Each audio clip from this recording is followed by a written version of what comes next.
Hello, thank you for tuning in to this telecast. My name is Dejola. I'm based in Ireland and I'm welcoming you to this meeting. I also have with me in the studio Mr. Olalawal, who's based in Canada. Mr. Lawal, you are welcome to today's meeting.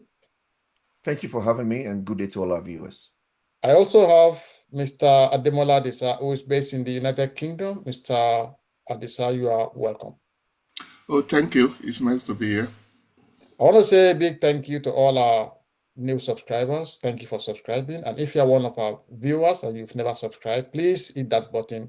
It's free of charge so that when we do the next video, you'll be one of the first people to know about it.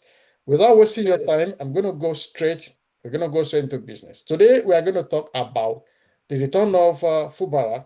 That's the governor of Rivers State. He has now returned to the government house after the expiration of the what do you call it, the emergency rule. We also talk about Kwankwaso. Rabbi Kwankwaso is an NNPP chieftain who is considering taking his Kwankwasia movement into APC. So we are going to discuss these two people who are likely to move into the APC. What are the possibilities? What is likely to be their portion in the future? So I'm going to start with you, Shupo. Let's start with Fubara. Now we all know what happened that in the last 6 months, it's been on kind of suspension. Let's put it like that. And yesterday, or day before yesterday, he returned back to the government house to continue. Now, what has happened in Rivers State is that there's been a shift in power, in political power. I think all the members of the House of Assembly, except four, are now in the APC. So the APC are in majority. On the local government level, all the local government chairmen, except one, are also in the APC. So you now have a PDP governor with majority APC in the House of Assembly, majority APC in the local government.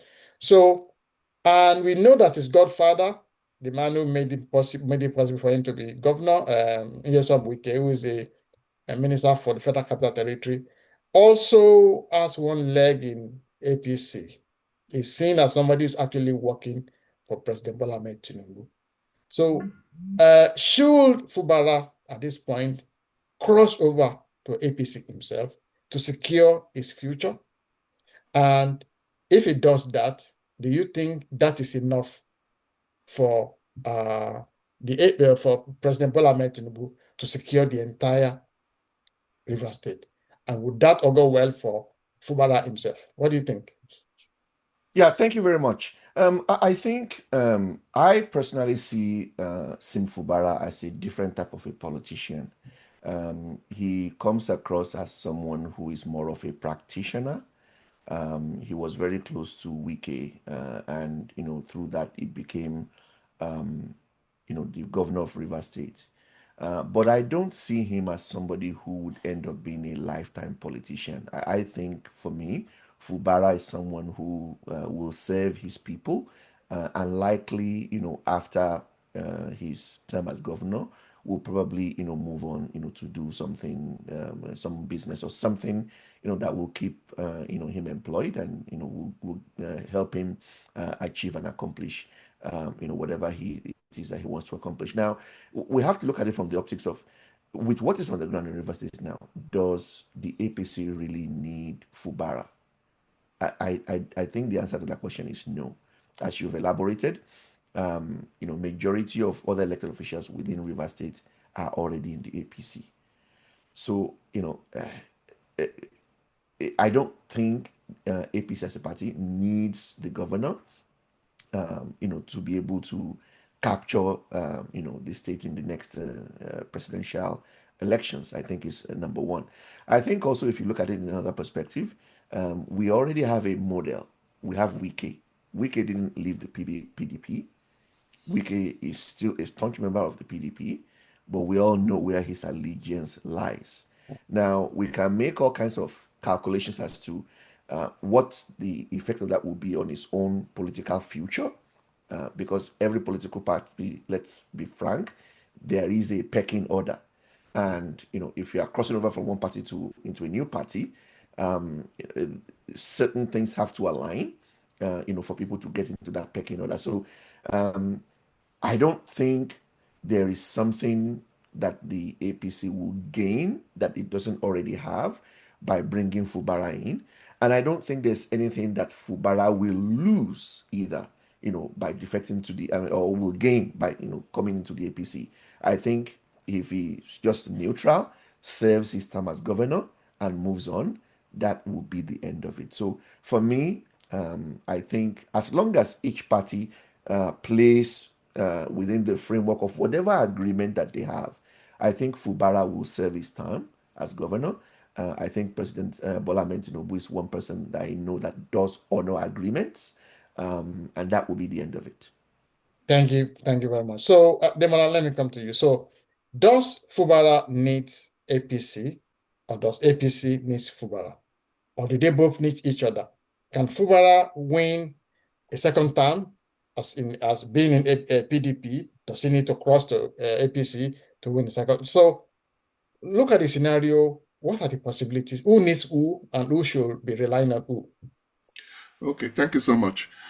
First of all, I need to congratulate the good people of Rivers State for having their democracy back, and also for the magnanimity of all the players to seek peace and justice.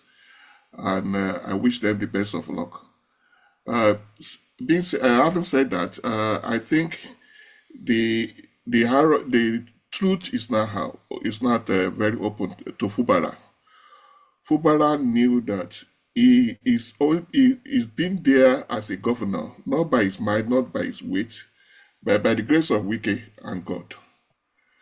He doesn't work for that position. He doesn't have the resources for that position. He was sponsored and carried all along under certain conditions, which he failed to fulfill on assumption of that office. Now, the 6 months is a period of sober reflection, and I knew that by now he has knew the true weight of political might in Nigeria. From within the 6 months, all those people that are backing him are even are losing their own position as well. Some of them that he thought that they are strong people that can give him support. They are also victims of their own actions, and are even fighting for their own survival. So the 6 months has given him a real reflection to know where exactly power is in Nigeria. And I think it will be a lesson for him for life. Now, did the PDP or APC need Fubara or not? Every hand is very useful. If Fubara is able to retrace his steps and fall in line, it will be good for him, and it will be good for the party, it will be good for everybody. But if from what he has, from the truth now, he knew that he doesn't have the power that he thought he has. So either he fall in line or not, what will be, will be. So it's not indispensable. And the power in Rivers State is not in his hand. So that truth, that fact is now very obvious to him. But 2027 is a good thing because I foresee the way the children that Fubara will not only fall in line, it will also fall in place. Rivers State will be a APC state. Just like it's not because of the conflict or whatever. Even in Delta State where there is no conflict or whatever, they fall in line. All other states are even falling in place into APC and eager to join APC. So either there is crisis in Rivers State or not, the possibility is there that Rivers State will have even fallen in line and join APC. So there is no, the 2027 election will be all APC, and which we have shown in the local government election. The local government is very clear, plain and clear that as Prime Minister Wike have said, that is a rainbow coalition. And I think that same pattern of rainbow coalition that he did in the local government election is what we find in the 2027 governorship or presidential election. Okay, thank you very much, Demola. So, Shupo, that will take us to another boiling point, Kano, where you have former governor or Senator Rabi Kwankwaso, the leader of the Kwankwasia movement, who is also a chieftain of NNPP, who in the last presidential election won about 1 million votes, I think, in Kano. So now we've seen a dilly-dallying is being, he's saying that he wants to come back to APC, but he's saying, what are you going to offer me? I'm not just going to come to APC and be treated like a sultan, like the way I was said the last time in Buhari's government. If I'm coming to APC now, what are you offering me? I mean, what kind of role am I going to play? So if you look at his trajectory, it's going to be a plus for APC because it's bringing almost about 1 million votes. But we have to remember that we also have Ganduje in Kano, who will ensure that the APC will get at least 25% of the votes anyway. So the question I want you to answer, Shubo, is that if APC succeeded in swallowing up and bringing Kwankwaso over into the fold, does that mean that APC has won the election for them? Is that a game changer? Yeah, so I've always seen Rabi Kwankwaso as someone who seems to overplay his influence, if I can kind of put it in that way. And I will state a couple of reasons why.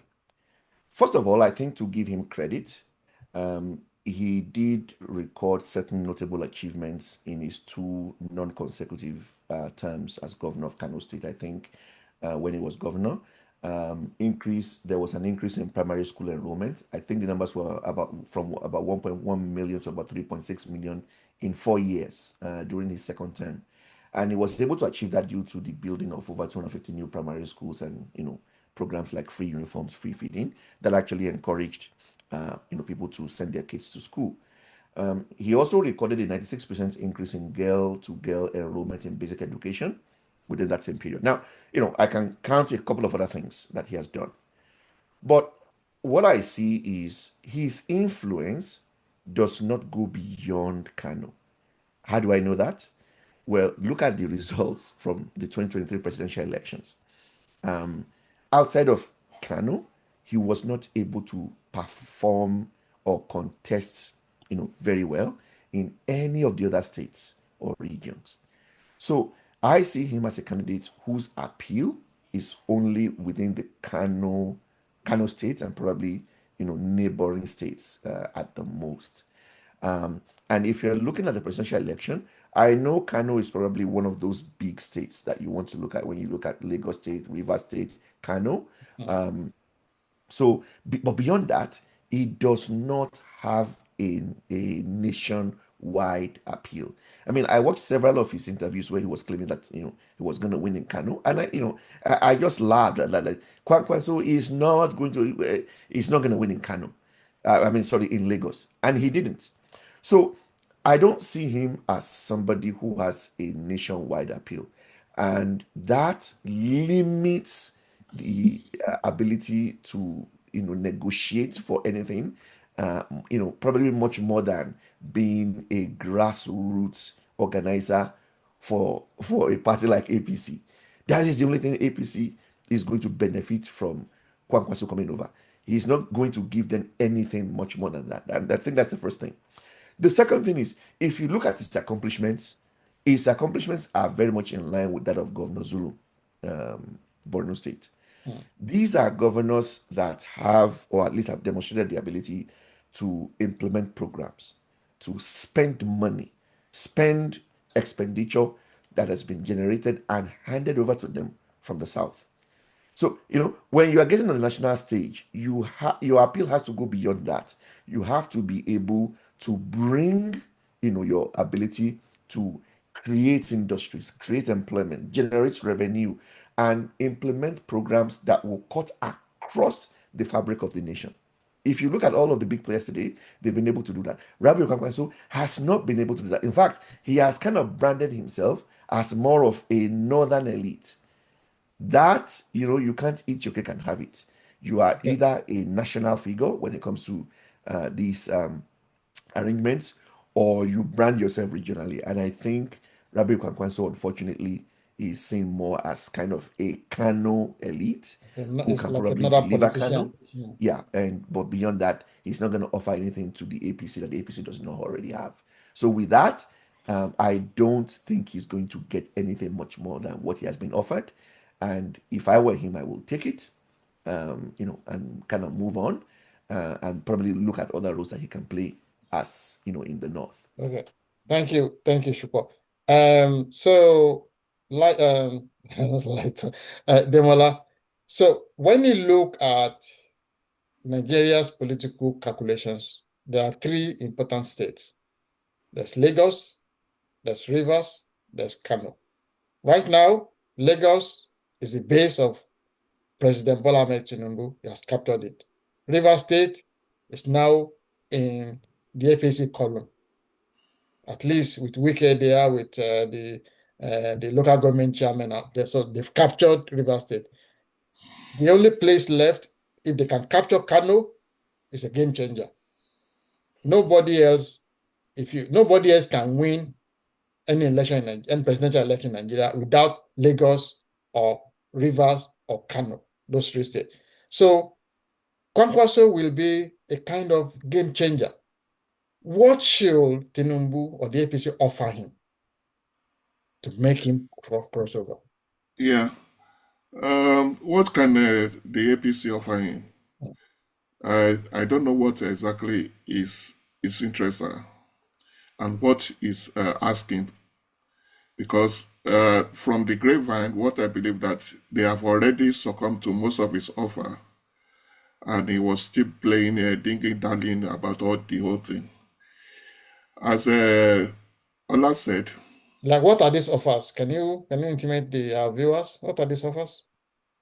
One of the reasons he was asking for is that he want to be the autonomous leader in Kano State, okay, and doesn't want to be under the control of Gaduje. Okay. And it's one of the factors that influence the change of leadership of the chairmanship of APC. Okay. For Danguje. I mean, why do Danguje have to look for other functions?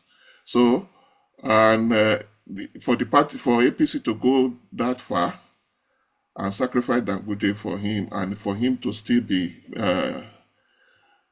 trying to blackmail them, it's like blackmailing them in one way or the other, then I think the APC have already given up on him, and they are ready to fight him as much as it be. And that have shown in the by-election in Kano State, where he thought we have his walkover of all the election there, but it was 1-1, a draw. So I know by so the APC can win without him. So the APC can win without him in Kano, and not only that they can win, they will take away what he thought is his priceless asset, including which is the governorship, the governorship of Kano State in 2027. He can see the handwriting on the wall, and that is why he's coming back to offer. He's the one that is making a counter offer, whatever. I don't think APC have anything to offer him anymore. If you want to come, let him come. If you don't want to come, they will do it without him. They will rather want him to be there to do it together. To be sure that but if he doesn't want to do that, they can do it without him.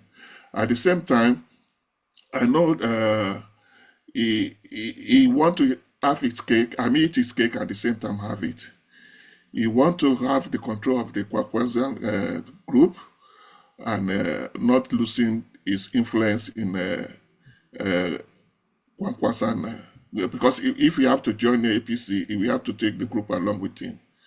But the rule of all this is, look, what are you going to do? Are you going to be a merger or a coalition?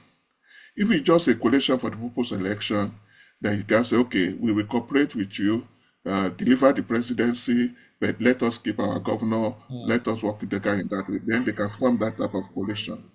But if you said you want to march, then you have to dump, you have to give up his control of the Kwankwaso group. I think the negotiation about him is now for form a coalition with the APC to deliver the presidential for Tinubu and to also the security, just like Wike did for Tinubu in 2023, where they defended president and still hold the governorship for PDP. So I think that formula is likely to be the one that they're going to follow eventually. Thank you very much. So we've come to the end of today's deliberation. We are already out of time. I want to say a big thank you to Mr. Lalawal all the way from Canada. Thank you so much for coming to this meeting. Thank you for having me. And to Mr. Ademola Adisa all the way from United Kingdom, thank you so much for coming to today's meeting. Oh, thank you so much.